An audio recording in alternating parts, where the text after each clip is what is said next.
آپ توجہ سے سنیں اور اس عمل سے بچنے کی کوشش کی جائے۔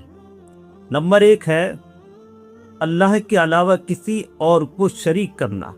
یہ تو ہر انسان اپنا ماتھا اللہ ہی کو ٹیکتا ہے، اللہ ہی کو جھکاتا ہے، لیکن اس پروردگار کا شکر اور احسان ماننا چاہیے کہ جس نے آنکھیں دی، زبان دی اور پیٹ کے اندر انسان کو پیٹ کے اندر 9 مہینے تک رکھا۔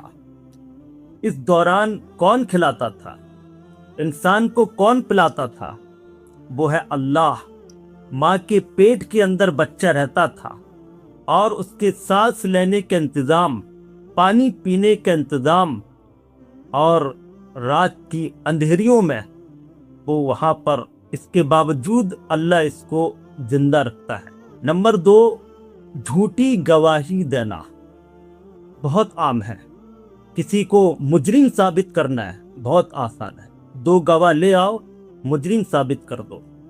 کسی کو مظلوم بنانا ہے، کسی کی زمین کو ہڑپنا ہے، بہت آسان ہے، 2 گواہ لے آؤ، اس کے خلاف مقدمے دائر کر دو۔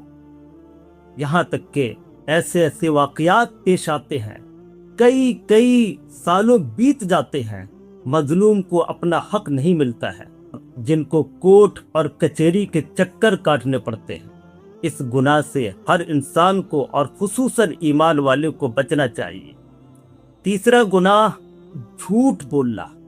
اللہ اور اس کے رسول پاک صلی اللہ علیہ وسلم نے ارشاد فرمایا ہے کہ جھوٹ سب سے بدترین گناہ ہے۔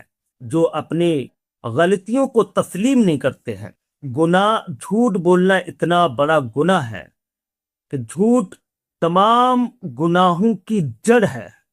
آپ اگر شراب پیتے ہیں، جوا کھیلتے ہیں، اور آپ نے جھوٹ بول دیا کہ میں نہیں پیتا ہوں، میں جوا نہیں کھیلتا ہوں، میں نمازیں نہیں چھوڑتا ہوں، تو بتائیے آپ ان بڑے بڑے اعمال سے کیسے بچ سکتے ہیں؟ کیونکہ آپ نے جھوٹ بول دیا ہے۔ یہ 3 گناہ بہت خطرناک ہے اور ہر انسان کو ان 3 گناہوں سے بچنے کی کوشش کرنی چاہیے۔